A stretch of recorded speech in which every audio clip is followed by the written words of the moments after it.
While some national teams are still searching for their identity at the World Cup, the entire football world is waiting for the return of one man, Neymar. And it seems that moment is getting closer. Brazil's superstar has finally completed his first full training session with the national team, something that seemed almost impossible just a few weeks ago.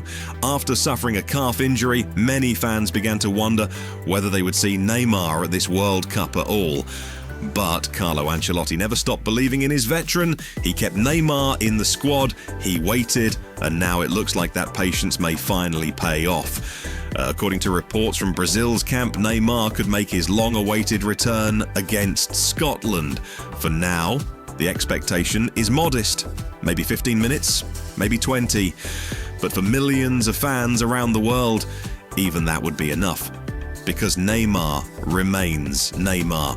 A player capable of changing a game with a single touch, a single pass, a single moment of brilliance. However, the most interesting part of the story is something else entirely. Neymar is returning to a very different Brazil. While he was recovering, the team learned how to play without him. Vinicius has been outstanding. Matheus Cunha is scoring goals. New leaders have emerged, and that raises an uncomfortable question.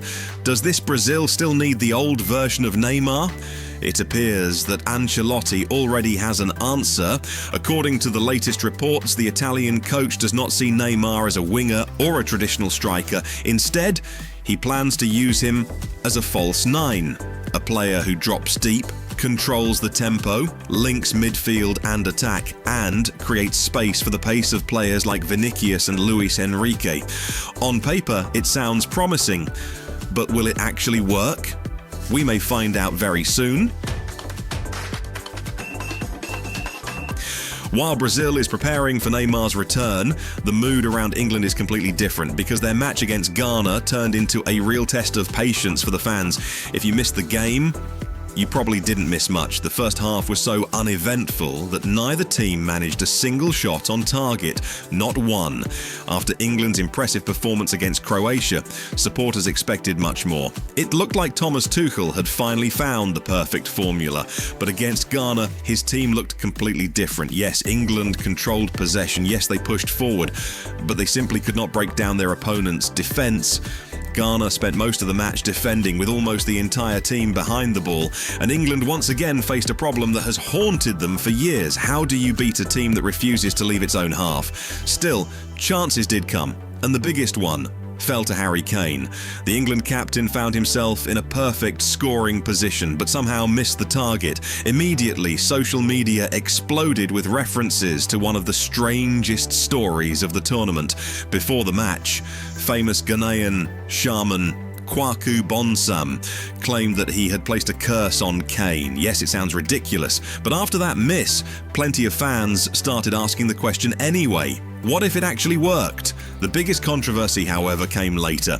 In one incident inside Ghana's penalty area, an English player appeared to be clearly brought down. It looked like an obvious penalty, but the referee waved play on. No review, no intervention from VAR, no explanation.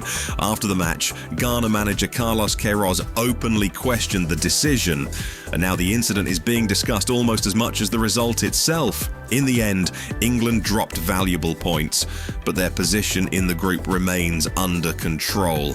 For neutral fans, though, the most exciting part of the tournament may still be ahead because the decisive matches are coming.